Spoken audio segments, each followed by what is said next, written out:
Welcome to another episode of Food, Nutrition, and Wellness with Dr. Dan Remley. And today we're going to be talking about food systems. So stay tuned.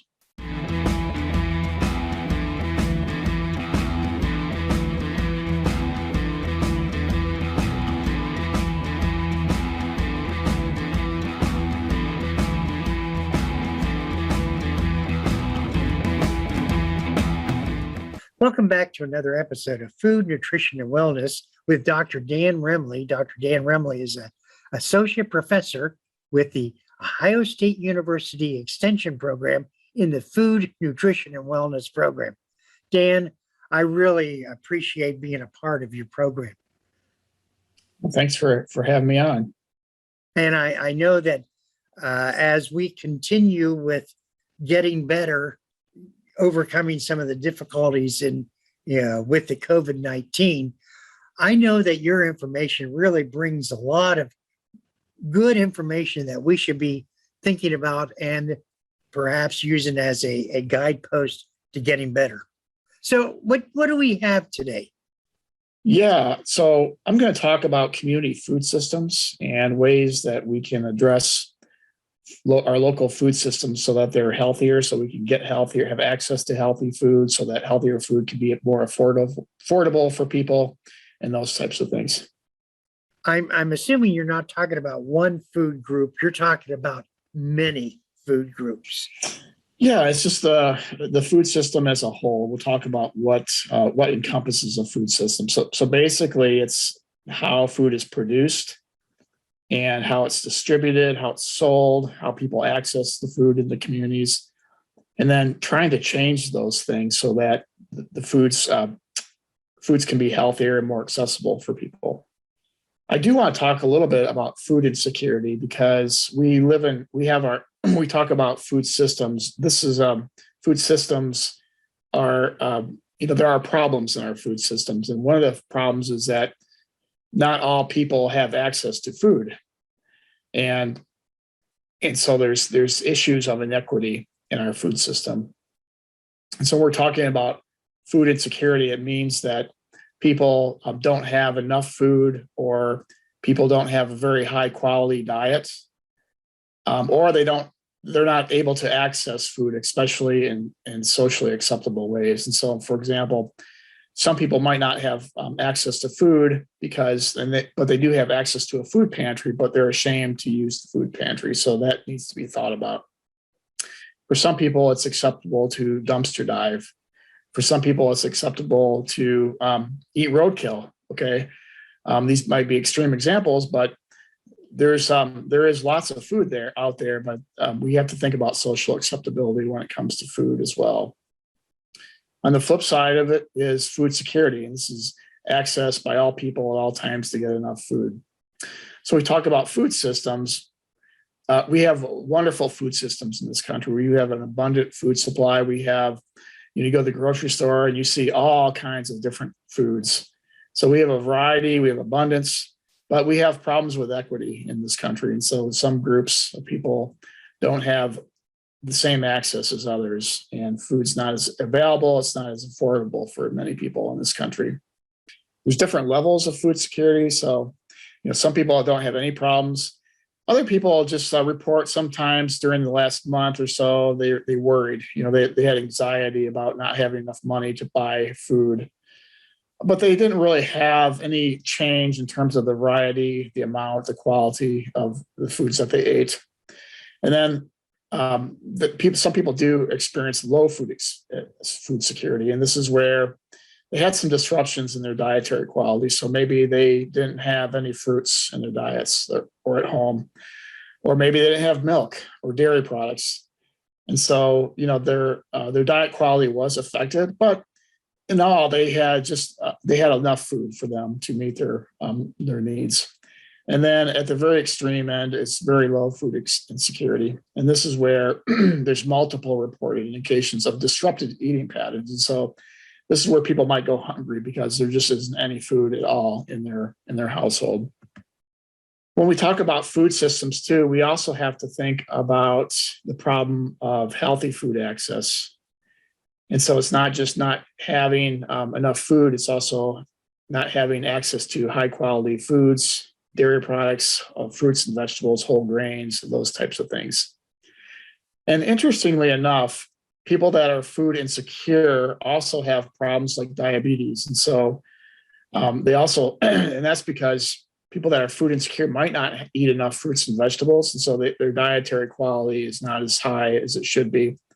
And so they may develop diseases that are diet related, like diabetes. Diabetes is as a result of, often a result of not eating nutritious, not having a high quality diet, but also not getting enough physical activity too. So they're very interrelated. Food insecurity can compound chronic diseases like diabetes too. So sometimes people will purchase medicine and they'll spend their money on medicine, not have enough money to buy, healthy foods, or they might go buy healthy foods and they might not buy the medicines. And so that makes their disease worse. So it's kind of this vicious cycle of disease and healthy food access and food insecurity that we need to think about when we're talking about food systems. Okay, what is a food system? So a food system is basically looking at how food goes from farm to table and looks at all those steps in between. It also encompasses food waste too, which about 40% of the food in this country gets wasted. So we've got to think about how food is grown, how it's processed, how it's prepared, who eats the food, where it's sold, where it might be distributed, like at a food pantry, for example. So we need to take in consideration, we talk about, making sure that people have access to enough food, or they have access to healthy foods, and they know how to use healthy foods. We've really got to think about, all these things in the communities. So is there enough healthy food grown? Is it, if there's kids and they're going to school, do they have access to healthy food at school?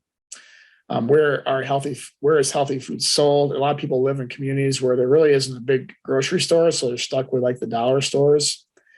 And dollar stores carry a lot of foods, but they don't carry, like, for example, dairy products often, or fresh fruits and vegetables. And so you really have to think about all these steps when we're talking about food insecurity and healthy food access. And then food waste is another issue too. The fact that 40% of the food that's prepared is not eaten in this country, yet we have about 20% of our population who experiences some food insecurity. Something's not right there, and so that's something to think about as well when we're talking about healthy food access and food systems, and how we can improve food systems to make food more accessible and affordable and those types of things. So food issues are very complex, and as food goes from farm to table, it kind of depends on the food. Food is each food item has a different route to get to your table. So for a tomato, the food system of a tomato might look very different than a food system from your steak that you might buy at the store, for example. So there's many steps sort of in between. And you've got to look at, each of those foods makes up the food system, but it is very, very complex. And if you're going to look at food systems in your community, so whether it be at the county level or at the city level, you really need to think, beyond your borders, because food systems don't stop at the county lines. We live in food systems that are international, basically, in scope. I mean, we can get strawberries all year long from California. We get lettuce all year long from California or South America. So, but we have disruptions because it's so complex, and because our food systems are really international. When we have forest fires and we have droughts, those types of environmental situations can disrupt our food systems too. And so, I know you've been talking a lot about climate change. Climate change at some point will be disrupting food systems, and we will be seeing probably less foods for example, from California, which most of our fruits and vegetables are grown because they're having a mega drought there and a lot of water issues. And so we really do need to think about, maybe developing a more robust regional, local food system here in Ohio, so that we can have more foods available and not be so reliant on other countries and other states for a lot of the foods that we enjoy. We are a agricultural state, which basically means our number one or number two product is agriculture. And there's a lot of different other states that are agricultural in nature. How our foods are grown, or are we just getting into that now? Some of that is a national conversation. I would say that, we're going to talk about food councils here, but Michigan has a statewide food charter, which we don't have in Ohio, but they've established some benchmark goals that they're trying to achieve in terms of, some of these issues in terms of what's grown and how it's distributed and sold and that type of thing. Of course, as you know, most of the crops here in Ohio are corn and beans, and not intended to be sold directly to consumers. So, you think about the food chain, corn and beans go into a lot of different processed types of foods. And most of the foods, I'd say probably about 90% of the foods that we have are corn, they originate from corn at some level or oil. So corn and beans are grown primarily here in Ohio. I think it's time we start thinking about, what happens if we don't have, if those foods especially those vegetables that are grown out in California, we no longer have access to those foods. What do?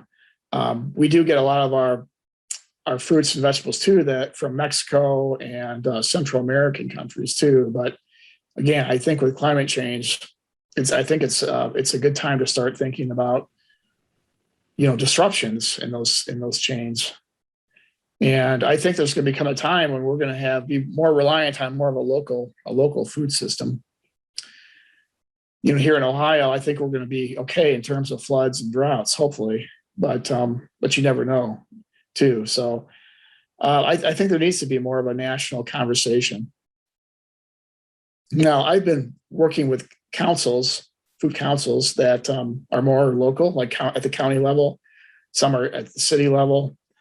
But a food council is basically a group of people that come together and they have a dialogue about food in their community and how it's grown and how it's distributed and sold and who has access to it, and issues in terms of affordability. They look at food insecurity, but they also look at trying to create opportunities for local growers as well, like at farmers markets. Some are working on establishing farmers markets, and some are working on getting farmers markets to accept EBT cards so that people can use their EBT cards at a farmers market. So we have many on our staff here at South Centers that work on those issues. Some will look at the retail and corner stores and dollar stores and try to get them to sell healthier foods to people as well. But also looking at the farmers that grow food as well. So if you're talking about setting up a farmer's market, you really got to think about who are your producers who are your vendors, who they might be for the farmers markets. So what food councils do is they talk about all these issues, but they bring different food system partners together to address these issues like healthy food access. Some might work with food pantries. Some might work on kind of local food businesses and help local producers be more profitable. Others might look at improving health and food security. And I work primarily with these types of councils that try to address health and food security. So I'm going to talk a little bit about food councils, what they are and what they can do for communities. So food councils are a multi-sector commitment they're made up of many people in the community. They represent different organizations, different sectors. Like you have farmers, you have store owners, you have food pantry directors. You can have health departments all coming together to talk about food issues in the county or the city. But typically they have a common agenda. And so there's, they work out goals that they're all working towards. They have ways of measuring their goals. So say, for example, they're trying to get all the farmers markets in the county to accept EBT cards. And so that would be a goal, and then they would measure, what percent are accepting EBT. They try to work together. They meet usually on a regular basis. A lot of our food councils here in Ohio that I've been working with are meeting virtually because of the pandemic. And usually there's a backbone support organization. So for example, Pike County has a food council, and then Tammy Jones, she directs that. And so it's supported by Extension. Extension often is the backbone organization, but sometimes health departments are the backbone organizations. So food policy councils work at the community level, and they bring together partners. They have the potential to improve access to and the availability of fresh, nutritious foods in the community. They also have the potential to impact state, federal, state, and local level policy systems and environmental efforts. So they can lobby for changes in communities.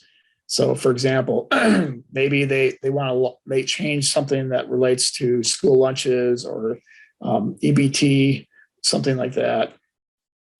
They can cultivate meaningful relationships between partners. So sometimes we've had food pantries sit at the table alongside a Walmart a Walmart manager, and the Walmart manager might inform the food pantry that they have an abundance of carrots or something like that. Sometimes different food pantries can share equipment too. So one food pantry might have an extra freezer, and they'll let the other food pantry know, who sits on the council, that they have extra freezers. So that networking is really important to organizations that are helping people access food.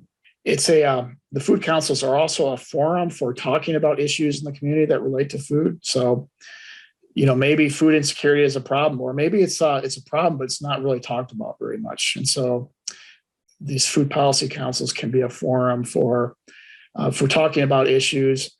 And also they can be a forum for amplifying those voices in the community that are often marginalized. And so, people that are living in poverty who might not have access to healthy food, sometimes they're a little bit more reticent. They're not, for many reasons, they're maybe not they don't always advocate for their health. And so it's sort of a forum to amplify some of those voices.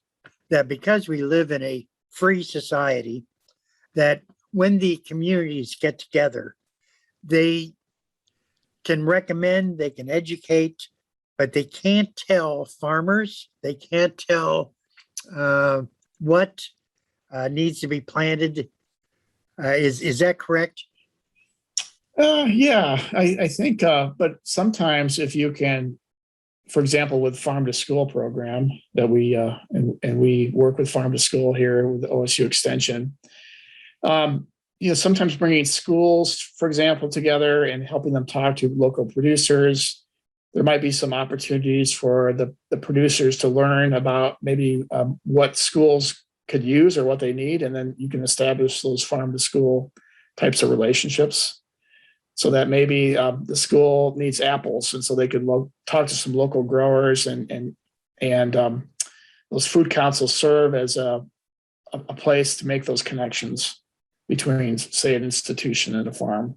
So this is a good segue into this slide. Who makes up a food council? Well, you've got actors, and actors represent those different segments of the food system, like the producers and the people working in retail and consumers. So you have those different parts represented. And then you've got food system partners. These might be like the extension office, it might be health departments and so forth, schools. We talked about schools. And then we also like to see youth involved. The youth are the future of communities. And so we really want to provide a voice for the youth as well. And youth can also be very powerful advocates for change as well. And so if you get them involved in an issue and say they are advocating for some change, they stand up in public in front of your county commissioners and advocate for a certain issue, people really listen to youth because they are the future of communities. So we talked a little bit about, I mentioned some strategies that different food councils are working on. So some of them work directly with food pantries, or they facilitate distribution of food, especially to people in need. Some food councils look at transportation and land use issues, especially in urban areas. So maybe there needs to be a bus route to a school. In many suburban communities, for example, people can't walk anywhere because there aren't sidewalks, in many rural as well. So it's really hard to walk, for example, to a grocery store. And so that might be an issue that a food council works on. We talked about a lot about food producers and local markets and trying to establish local markets. So this can be another discussion of a food council and a goal. And then community agriculture programs and direct markets as well. So these are some areas that they might work on.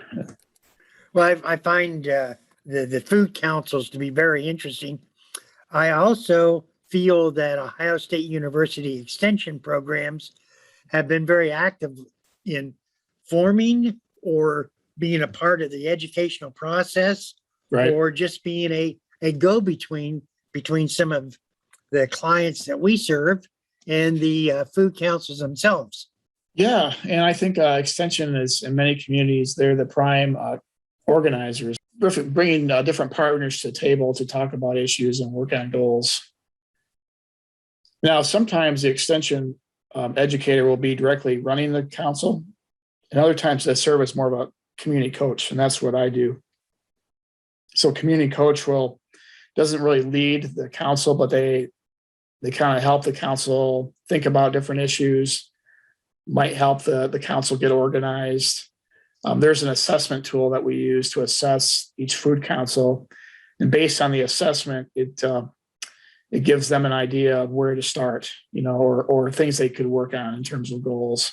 And so it might be developing a mission and vision statement if they haven't already done so, or it might be developing some sort of organizational structure, having some bylaws, thinking about how decisions are made, because these are all important issues, because we've all been in meetings where we feel like we're not very important, and so that's a big issue, is trying to include everybody's voice, but also making sure that the meetings are productive and making sure that people feel like they're accomplishing something and they're contributing as well.